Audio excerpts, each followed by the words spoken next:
ግድግዳ ላይ እንደማስታወቂያ ለጥፏት ኪስ እያደረጉ ደረስኩባቸው። ቤቴ የምትባል ገርል ፍሬንድ ነበረችኝ። እንደ ወንድሜ ነው ማየው የምትለው ናቲ የሚባል ቤስት ፍሬንድ ነበራት። ከኔ ጋር ቁጭ ብላ እሱ ከመጣ እኔን ከነመፈጠሬ ረስታኝ ወደሱ ትሮጣለች። ከኔ ጋር ከምታሳልፈው ጊዜ ይልቅ ከሱ ጋር የምታሳልፈው ጊዜ ይበልጣል። የሆነ ቀን ምርር አለኝና ለምንድነው ግን ከኔ ጋር ቶሎ ቶሎ ማትገናኘው አልኳት። ፈገግ ብላ ቀን በቀን እየተገናኘን እንዳንሰለቻች ብዬ እኮ ነው የኔ ፍቅር፣ ንፍቅ ብለኝ ሳገኘ ነው ደስ የሚለኝ አለችኝ። ግራ ገብቶኝ እንዴ ታዲያ ስንጋባ እንዴት ልንሆን ነው? እሱን ስንጋባ እናስብበታለን ብላ አሳስቃለፈችኝ።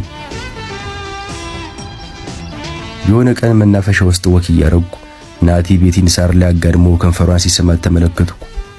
ሄጄ ምን አባታችሁ እያረጋችሁ ነው ልላችሁ አሰብኩና ቤትዬ ተደነግጥብኛለች ብዬ ተውኩት።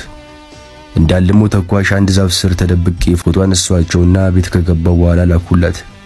ከዚያም ወዲያው ደውዬ የላኩልሽን ቅሌት አየሽው አይደል? ቀን ከናቲ ጋር ምን እያረግሽ ነበር አልኳት በሚያሳዝን ድምጽ። ወይኔ ቅድም እኮ ብታይ ከሙቀቱ የተነሳ ተንፋሽ አጥሮኝ ናቲዬ ባፌ በኩል ተንፋሽ እየሰጠኝ ነበር አለችኝ። ወይ እኔ ደግሞ የተሳሳማችሁ መስሎኝ እኮ በጣም ደብሮኝ ነበር። ናቲዬ እውነት እግዚአብሔር ይስጠው፣ እርሱ ባይኖር እኮ አጥቼሽ ነበር ብዬ ናቲን መርቄ ስልኩን ዘጋሁት። በሌላ ቀን ደግሞ ሰፈሩ ስራመድ ግድግዳ ላይ እንደማስታወቂያ ለጥፏት ኪስ እያደረጉ ደረስኩባቸው።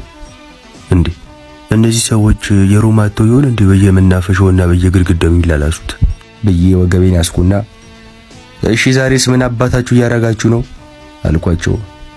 ቤቲ ወደኔ እያየች ወይዮ ብዬ ቤቲ መስዬ ነው አይደል?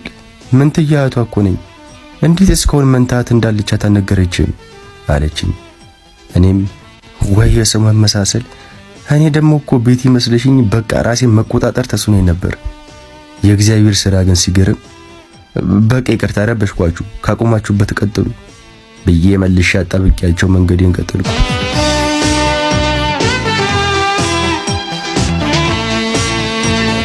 ዛሬ ልደቴ ነው።